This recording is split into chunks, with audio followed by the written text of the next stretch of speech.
Let's talk about love and marriage the way that God intended. Life experience, here we share it. The No Fruit Podcast. Tune in from any platform. No Fruit Podcast will help your spirit transform. Hey, y'all. Thank you very much for tuning in today. So, y'all know we've been talking about change. And change of mindset, change of culture, change of how you live or whatever it is. This one's going to be interesting because this is a little more personal. Mm-hmm. And I think they all were personal, but a little bit more personal. I think this one's going to be a little more personal. And I didn't even talk to Kaf about this one. So, I think one of the things that we've had to change in mindset, especially for me, because I didn't always understand what it really was and what it looked like and how I should feel, or whatever it is. But I had to change my mindset towards the word intimacy. Mm-hmm. I didn't understand how that word is so powerful, you know, and how that word changes the atmosphere. Because when you think about that word intimacy, you know, a lot of people are going to ultimately think it's all physical, right? It's all physical. And a lot of times we lose track of because we have more than one sense. There is more than just a physical touch, right? You have a mental, you have emotional, you have spiritual, you have smell, you have sight. Like, you know, you have all these other things that contribute to how you take in information and give out information. There's all these things play into how you receive love and how you give love. Mm-hmm. And I think there has been times where you take a look at what intimacy might be, and because of, again, whatever you might have grown up in, right? Or even when you look at the fake, you know, stuff on TV, right? But I am recently, even though, you know, Kaf and I have had these conversations about ourselves over the years, I didn't realize that as we're growing up, our family on TV, all of us thought of us as Cosby kids or whatever it was. Mm-hmm. I didn't realize the cutting up of the apple, if you will, on one of them episodes when they sat down on the couch and they shared an apple, and she took a little bite and she shoved the rest of the apple in his mouth, or you know, or the moments of turning on some jazz and dancing or whatever else. Yes, those are the massages. You know, like there were other things. Yes. So sometimes we don't understand how important those moments of intimacy are. Mm-hmm. But we may not call it that. We may not call it intimacy. We may call it something else. So I think that's something that, as a culture, as a society, or whatever it is, we need to change that mindset, because you hear a lot of, again, for those of you who are on social media, you see a lot of videos of these young ladies having very high body counts, as they call it, you know, and they're proud of it, right? But and even guys, same thing for guys too. But it seems like you just see a lot of these videos of girls in that space right now. But I think the challenge is people understanding that real intimate time. You know, granted, a lot of those videos, some of those videos are young people. So they may not understand that term as of yet, how important it is to take time or share a different type of energy. Because it's not really about time, it's about energy. So I think that's something that I know I've had to change, is understanding like, hey, you know, what's the importance of walking down the street holding hands maybe? You know, yes, that's physical, but sometimes there's an energy being exchanged. Right. With touch. The moments of just sitting there, maybe just in the same room. We don't have to be next to each other, but sometimes it's just being in the same room or being in the same house or, you know, a quick text message or whatever it might be. You know, lighting a candle, you know, or, you know, again, like all these other senses that we have. Something even as basic as making up the bed. Like, you know. I mean, I think I heard, and I don't know where I heard it from, intimacy is broken down as into me, see. For you to see me, the inner me. That's what intimacy is. That it's not, like you said, it's not sexual. It's not flirting. It's not that one thing. It's so many different things. And once you figure out what it is that person likes, and you to pay attention to that and for you to offer that, then that means that's the intimacy, you know. So for someone, it may be holding hands, but then others is like, don't hold my hand in public. You know what I mean? So, because for some people, holding hands will mean, hey, we're together and we're presenting ourselves together in the world. And other people will, oh, you treat me like a little kid. Like only little kids get their hands held. You know what I mean? You know, type of thing. I ain't no kid. So you can have it come from both sides. So understanding, like Maurice is saying, the mindset of the other individual, not only your own mindset, but with the other individual. Because again, what if you have a couple where the one person is like, I don't want to hold hands because that reminds me of that control of being a kid-parent relationship. Right. Where the other person in the relationship is like, no, I want to hold hands because that, you know, represents to the world that we're together and it feels good and, you know, it makes me feel good. It makes me feel safe. You know what I mean? So that couple has to kind of figure out how to navigate through that. Right. You know, if one is feeling control and the others. Well, again, I think some of this is what you grew up with or didn't grow up with. You know, so some people grew up with parents that talked a lot, spoke to them a lot, spent time with them a lot, and some people did not. Right. Right? You know, so and then so with that, when the parents did speak, it was to chastise or to fix a situation or to give commands or demands. So if you had those two different things and, hey, the only time you were called or spoken to was when you did something wrong, and now you're dealing with the spouse that's like, let's talk. And you're like, okay, what did I do wrong? Right. You know what I mean? Because that's your mindset. Right. That's what you grew up with. So with that, one has to, as you're stating, change to embrace a part of what this other person has and what that other person offers and is looking for.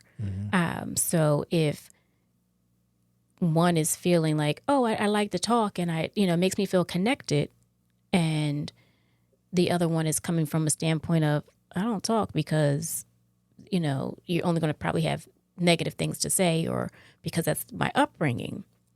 Both have to change in some way so that that conversation is prefaced with, no, I don't have anything negative to say. I just enjoy you and I want to talk to you. I want to get to know you. I want to be with you in your company. And this is the way my love language, if you will. And then the other person has to be like, okay, I embrace that. I thank you for wanting to be with, me. And I thank you for prefacing that I'm not in trouble. You know what I mean? Because then I'll be more open and not walled up, thinking that, oh, because you've called me into the room, you want to talk.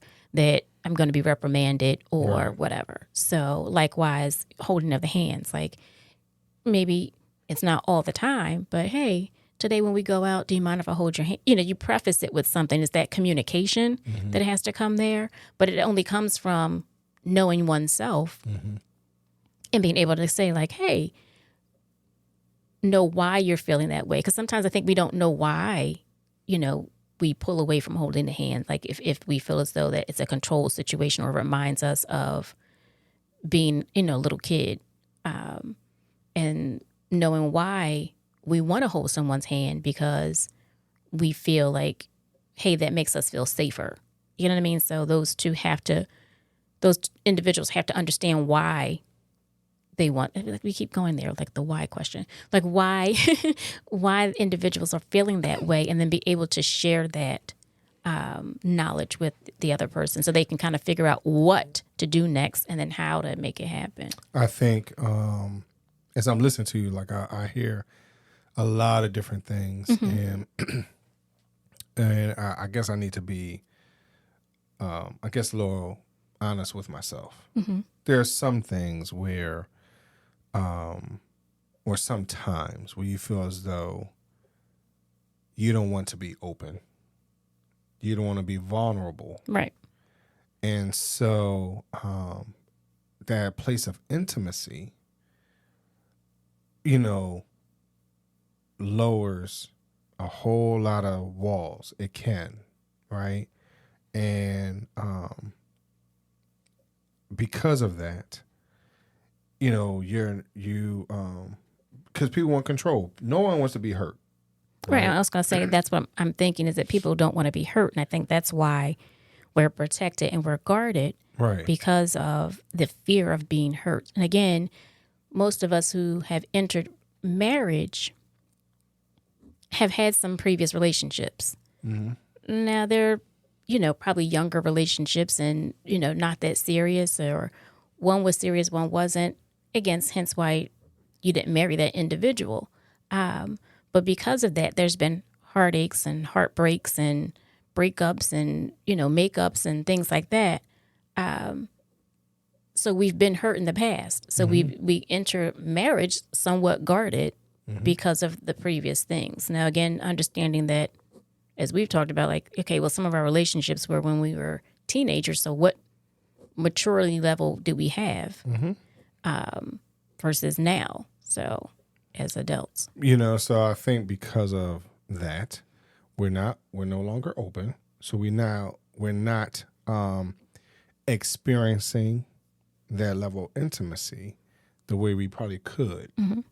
And so now we are denying ourselves that connection, especially like you said, from that place of marriage. Right. Now, granted, don't get me wrong. I'm not saying like, yo, be all the way open when, you know, when you're not married, like, you know, because you don't want to put yourself in a position where it is detrimental to you moving forward.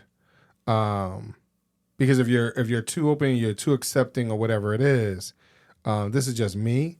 No, you want to be protected a little bit. You get what I mean? But now here's a challenge. And this is where, like I said, for myself, understanding what you stated, of knowing who I am, what I am, all that type of stuff, what I bring to the table, all that type of stuff. There is a form of that comes up. Everybody sees this, right? But there's a whole nother person once you open up, because now that scared little kid has a possibility of opening up and coming to, you know, whatever. And so that and I'm using that as an analogy, because as you open up and people can see your softness, your gentleness, your real kindness, your ability to be hurt, afraid, or even nurtured and happy, or whatever it is, that softness, people don't want to show it because of how cold the world really is, right? Overall, and how mean and nasty people are. Even, you know, today, like, you can't, like, it's almost like you can't even walk outside without hearing somebody yelling and screaming and fighting. So, and then not knowing who you're with in a relationship and not understanding their past 100%, because there's no way you can learn. I just told somebody the other day, hey, yo, Kyle and I have been married for over 20 years. I'm still learning stuff about her, Right. about her childhood or whatever else. Now, here's the reality. I used to get frustrated because I'm like, well, Kyle, you're not telling me everything or whatever else. Well, Marie, you ain't telling me everything either. And here's the reason why. Because the situation had come up to remind you that this is the situation that happened, right? You didn't have the same type of conversation. I'm not going to have at 27. We've been married for we're married at 3 years for 3 years for us. I'm 27 years old. We've been married for 3 years. There's no way I could have the same conversation at 37 because we have different experiences. Now I can understand why my parents did X, Y, and Z, right? The conversation is different. Now I'm at 47.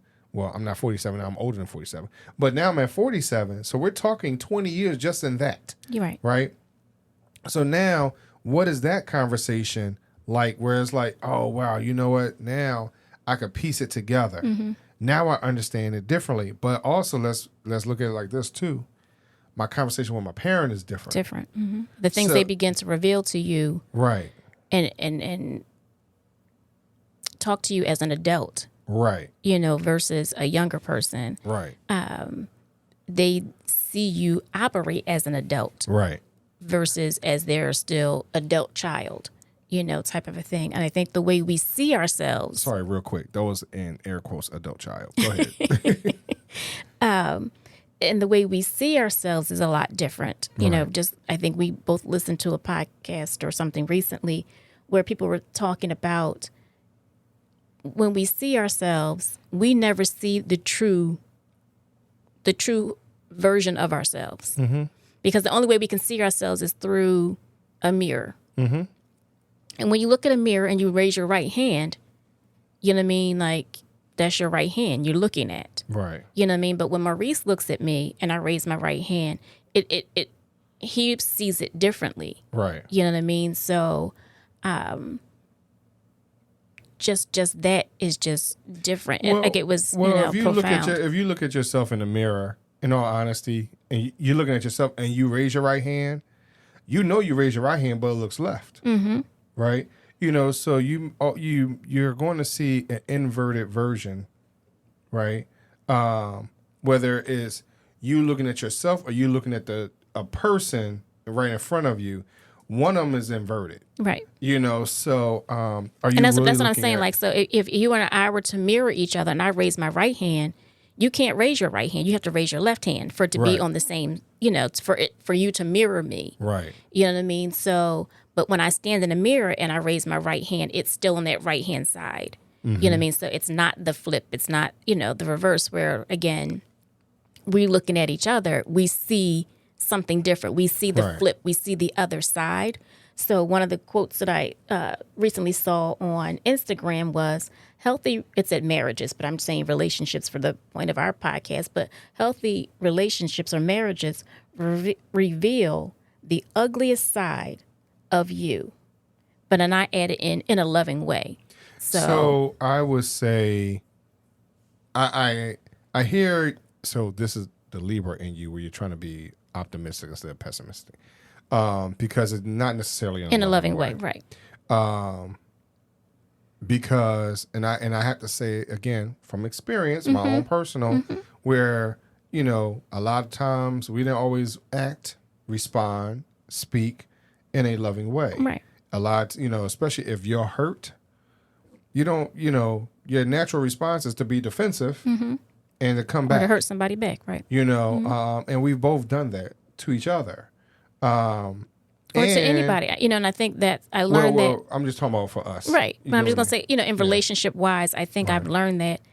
I think I remember that not even a teenager. I think I might have even been like 10, 11, where I found out that those who are closest to you can hurt you the most because they know the most about you. Right. You know what I mean? So, somebody went out on the block and was like, well, Kafa did whatever. Like, well, how did everybody know that? Like, that happened at home. Right. You know what I mean? Or, why did that get around the corner? Like Right. that happened on our block. Like why did that information or that news get out? And it's because somebody was trying to hurt me or whatever. So that's what happens. It's like some of those things that are close and intimate to you, those who are close to you can hurt you the most. And I think that goes back to what you were saying. Like sometimes we're guarded and protective because we don't want to get hurt. Right. When you reveal more, people know more. Mm-hmm. And, you're more open to being hurt and whatnot. So, but you have to be in the right mindset of that, what people will do with that information and how you will handle it if it gets into the wrong hands. Mm-hmm. Yeah. Yeah, so I think this has been a very, very interesting conversation. Definitely. And I don't want to, my term is get into the weeds because we really could. We can go so deep into this. And because there are so many relationship conversations going on, again, so many podcasts that talks about relationships, but it was interesting. What's really interesting for me is that in those conversations, it's not very many that's married, or they even bring up being married. One. Number two, if they are married, it's very little that's been married longer than 10 years. Or they're on their second marriage. Mm-hmm. So it's interesting that you don't hear very many that's been on their first and been married plus 20. Mm-hmm. And we're not putting any shame to those that are out there not. that, but he's just recognizing that's. And here's the reason why I'm bringing it up personally, because now it's difficult for someone like us who's looking for a mentor, right? That encouragement, say, you know what? We can be like them. Mm-hmm. You get what I mean? Like, so where's the goal? And unfortunately, sometimes we're like, this is just us. Now, that doesn't mean there aren't any out there. Mm-hmm. It's just that those that are trending or whatever it is are not those that's in this position. Right. So, or the position that we're looking for is always those individuals that are kind of a little fresher or newer than we are. And maybe because, it's their energy. They pushing harder or whatever it might be. Maybe people that's our age like, look, hey, y'all, we've been married.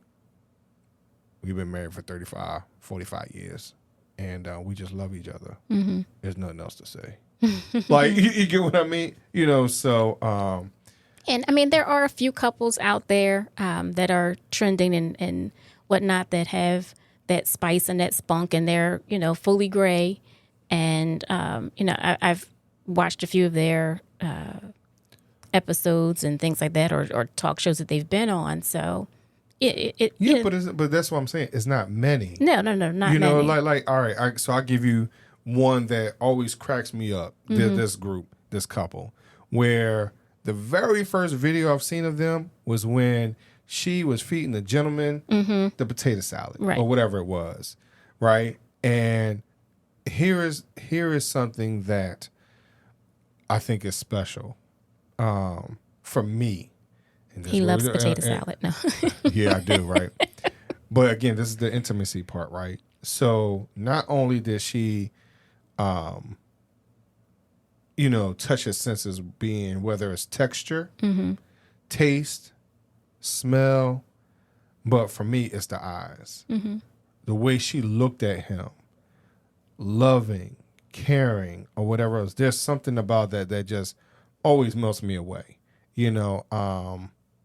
and because I see it in what I have, often. Mm-hmm. I don't see, it's not very often where Kafa is not like that. And sometimes she's like that because she's like, again, when we talk about people talking, I'm the talker. She isn't. So she'll be like, oh boy, if this boy don't shut up, like I'm I'm gonna throw grits on him just because I want him to shut up, like stuff like that. But okay, it may not be that dramatic, but That'll make him talk more. yeah, right. But but again, though that type of thing, where people don't show that part of intimacy, as we started off by saying, and that was a very, very simple gesture. Right. At its core is simple, but how much love was in that simple question of taste and let me know if there's anything else it needs. Right?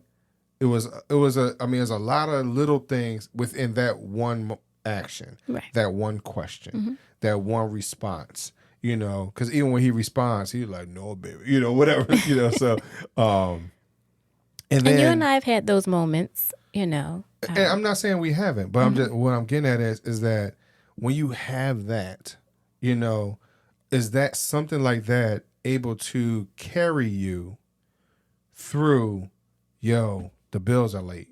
The electric got turned off. We don't have any food on the table. We're losing our house. Are you able to get through those hard times because of that one moment where, like I said, that lady looked like she truly loved her husband, right? And as soon as you come across a difficult situation, is that love able to get you through? And I think that's the other part, when do you have that intimacy? I think a lot of times people go to the intimacy when they are in, when they have a lot and not when they have lack. You know what I mean? Like, oh, we can go out on a date, you know what I mean? Because we have a whole lot. But I think in our marriage, I can say that we've had a lot of intimacy when we've had lack.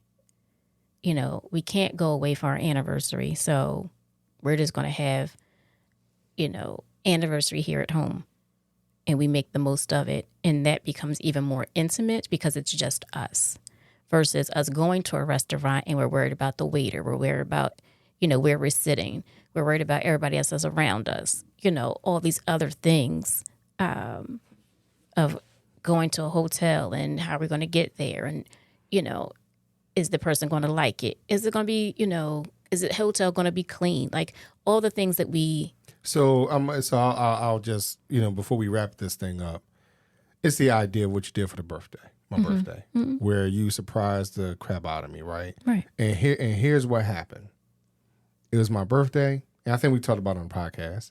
So if if this is your first time listening, go back. Maybe 2 years or so, but not even that. We talk about it quite often, but yes, but if you understand me, where I don't like surprises, I just so happened this particular time, she surprised me, and I accepted, right?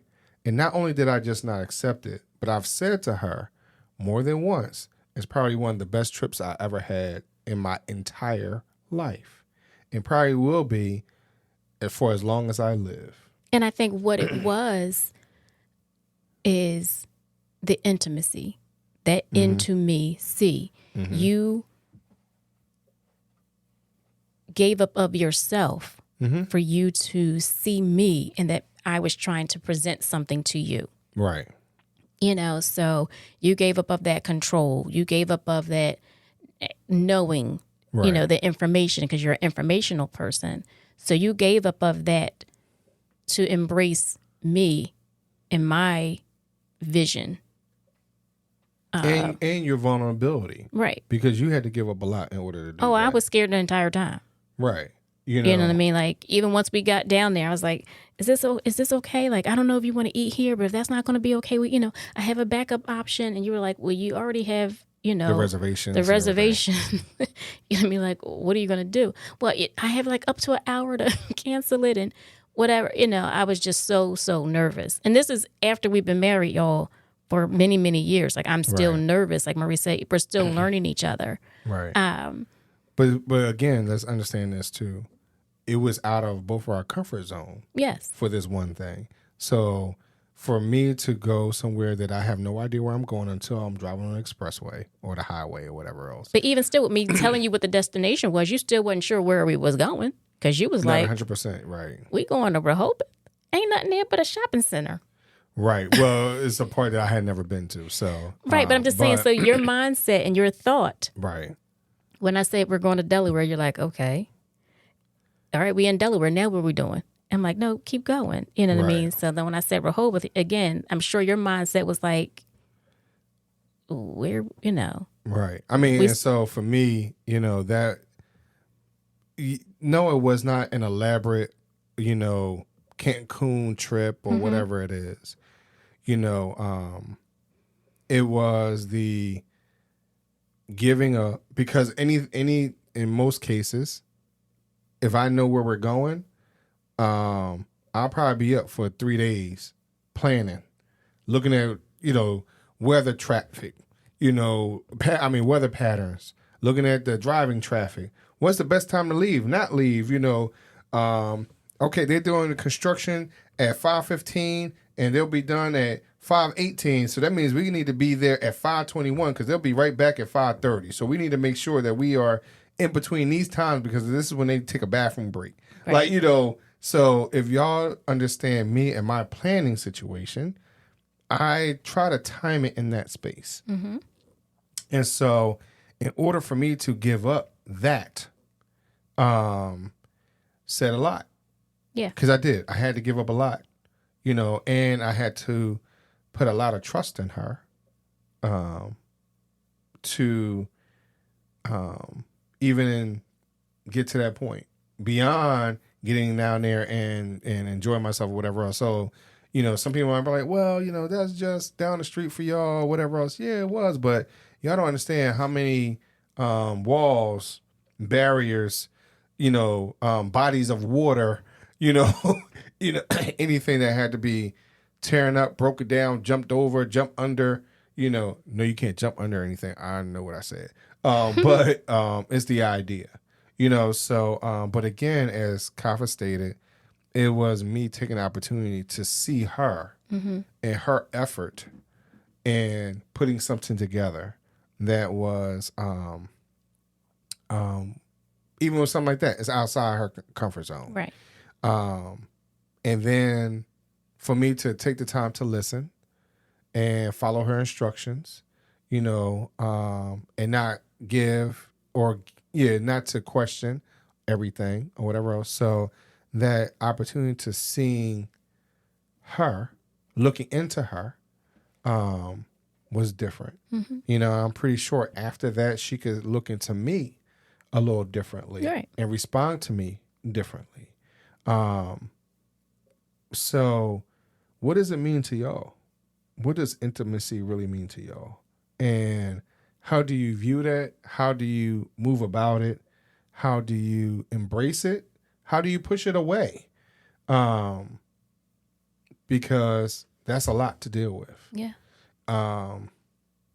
So, but I thank y'all very much for listening today. And I thank y'all for being in this, as we used to say, being fit.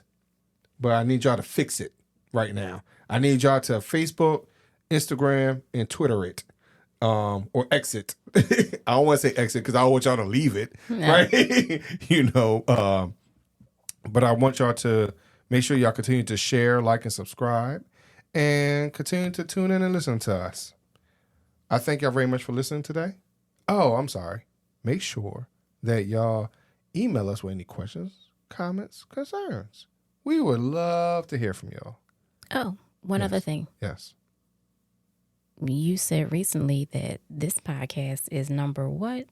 Oh, yeah. We did reach the charts. Yes. You know, in another country, though, in Nigeria. We're in the top 200. Shout out to Nigerians. They're listening to us and making us one of the top podcasts out there. So thank you so much. So continue to listen, subscribe, share, so we can continue to keep us up there. And we have a surprise. We'll see what happens. But if y'all continue to listen to us, or if you've already looked at our social media and see that, hey, you know, what I posted, it's about to go down. We thank y'all for listening to us. And we will talk to y'all a little later. Peace.